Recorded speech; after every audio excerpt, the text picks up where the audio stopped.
Okay, this is part 2 of my trees in the mist. I just started laying down some alcohol-based applications of ink. I just laid down some very bright green. I didn't want that super brightness, so I'm going back in and just smoothing it out a little bit, blending it in.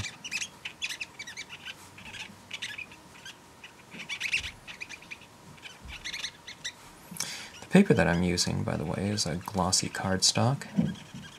It's not a photo printer paper. It's more of a professional printer's paper that they would print postcards on.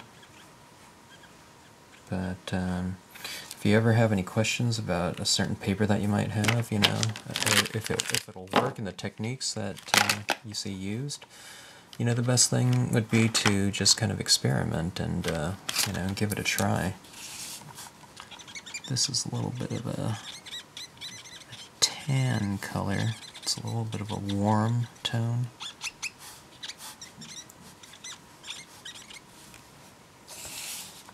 Maybe I'll put some of that warm tone over, you know, some of that tree. Sometimes what you do is, you know, to make something round, you have kind of a cool colored light coming on one side and a warm colored light coming on the other side. That's what you see in movies. That's how they light people. You know, it's on a two-dimensional screen, so they have different colored lighting on one side of their people's faces from the other. Okay, now let's see. What are these little... some little... Okay, this doesn't show up too well, but I'm going to put some of these little violet little touches here in the landscape. I was going to try to do it on some of these branches, but a gel pen of that color would be better. It'd be more opaque. So I'm going to just put some of that down there in the landscape. Okay, let's see, where's my pigment ink? Alright, my color box pad is very old, and I'm trying to remember if I've ever re-inked it. I don't think I have, so it's kind of a medium dry consistency. So it's allowing me to not really have to dab off too much of it before I go straight into the scene.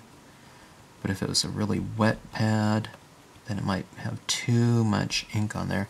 And there's still quite a bit.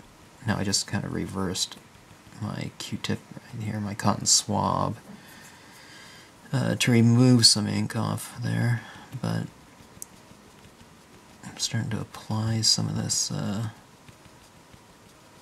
ink in a very thin coat so that it would be kind of a translucent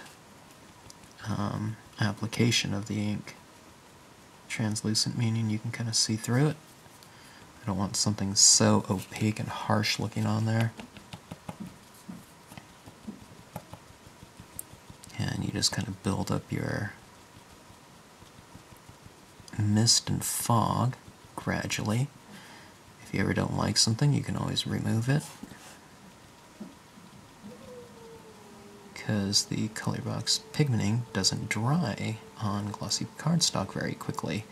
Some people would think that it doesn't dry on glossy cardstock at all, but that's only if you take, you know, a stamp or something like that and make an impression with it onto the cardstock. Then what you have is a very thick application of it, but what I'm doing is a very thin layer of it.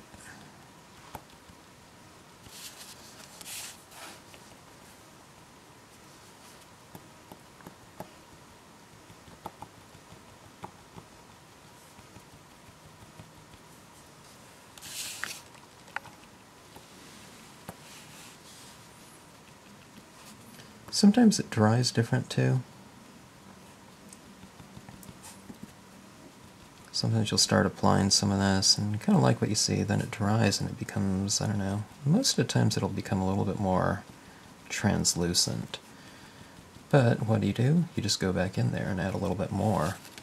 Or what you can do is if you want a really opaque area, then what you do is you go back in with the brilliance and hidden in some, select areas, and the brilliance does dry, on glossy cardstock just fine. And so if you want kind of a brighter area, or a lighter area I should say, then just hit it with the brilliance ink if you have it. Okay. Alright. Now, let's go back in. Birch trees have that beautiful bark. Now, I've colored a lot of this bark. It's kind of more of a, a later time of day maybe, or something like that, or a foggier day, so that I didn't leave a real white bark, but I'm going to go back in here and, add in some details with this white gel pen. This white gel pen is a Pilot brand gel pen.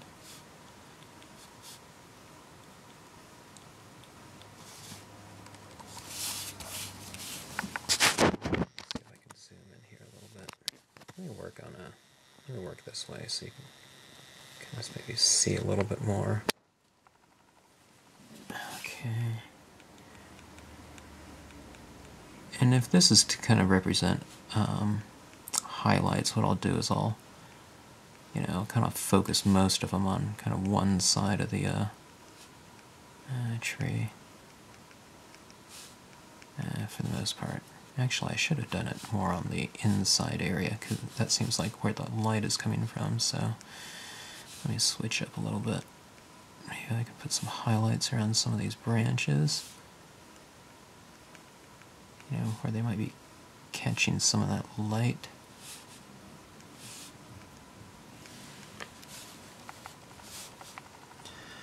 This trunk out here is very much in the shadows, so I won't overdo it.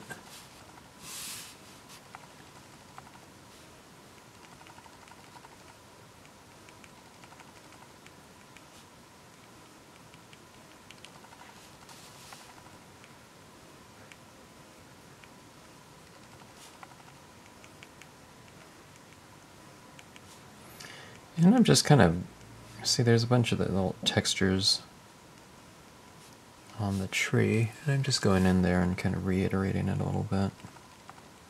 If you've left a little bit of some area kind of light, what you do is you just kind of bump that little area up, with some additional light.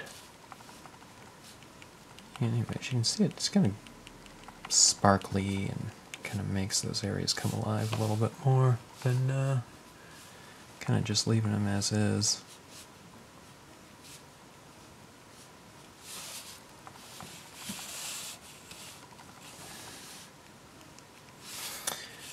Okay, and let's zoom out a touch.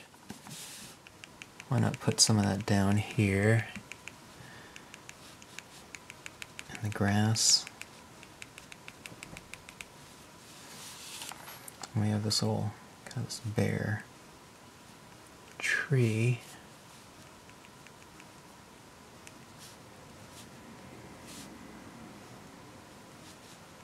As it moves into the darkness, maybe I have a few, a lot less highlights in those areas. So this area in here is light, so I usually start my highlighting in the lit areas, even though you won't be able to see it too much, but I kind of start poking around like that, adding a few highlights in the lighter areas. Then as I move into the darker areas, I spread them out more. Kind of leave it varied, a few dots there, less,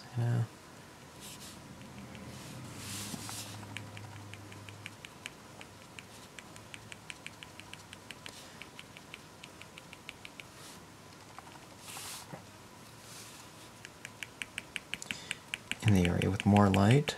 How about some more highlights?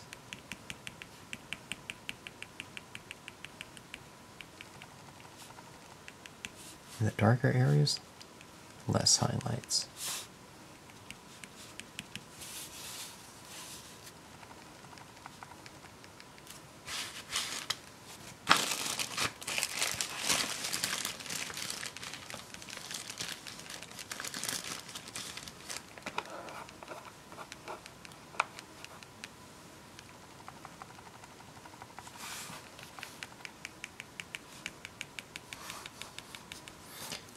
I was thinking I might need something in this scene.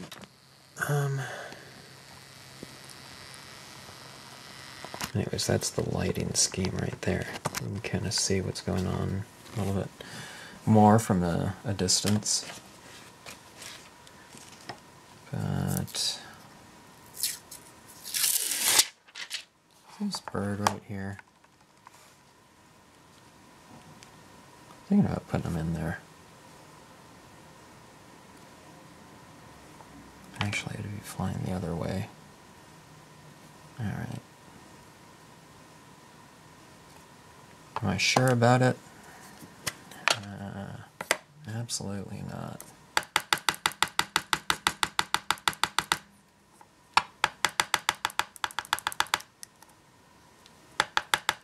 I'm doing it in the Memento fog. And let's see.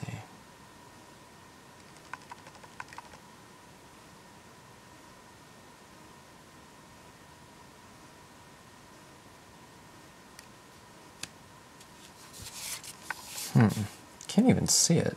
It's definitely in the shadows and it kind of blurred out a little bit. Remember that Memento is a really thick ink and I have a thick ink saturation down. Let me see something here. Alright.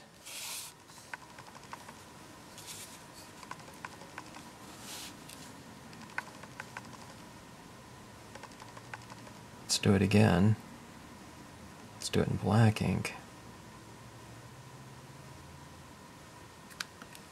Okay, that's not too bad. I gave the scene a little bit of a focal point. And was I lucky to get it in there? Kind of. But good thing the first impression didn't stamp out too dark. And with the acrylic, I was really able to position it just fine. I'm not going to use any kind of like stamp positioner or something like that. Okay, let's see here. Let's add a few little stars, highlights.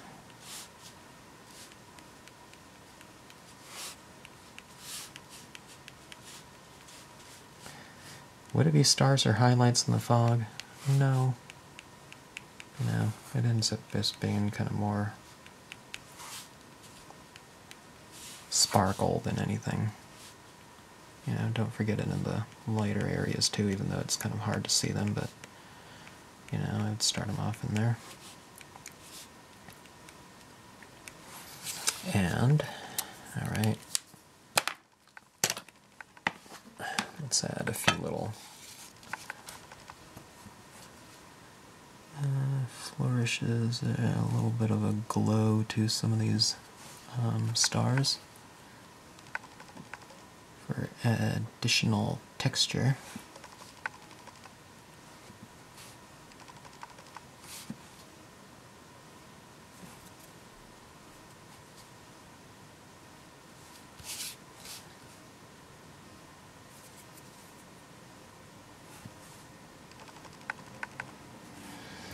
And, okay, I'm starting to get them too even. Here, let's kind of have a little bit more varied. Some things glows are closer to each other.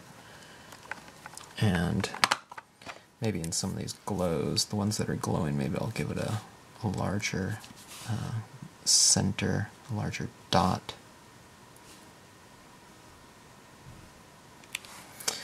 Okay. Oaks in the Mist. And Eagle. Anyway, kind of a fun use of the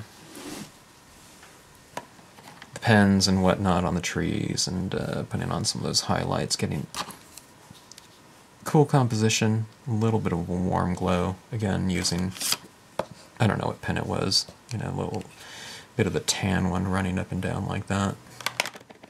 And if I have some kind of, you know, colored gel pen, you know, I think this would look really good with some, I don't know, little green leaves or something like that, kind of standing out from the background, or colored ones like the blossoms. If I get something like that, I'll do that, and I'll scan it off and I'll post it on the website somewhere.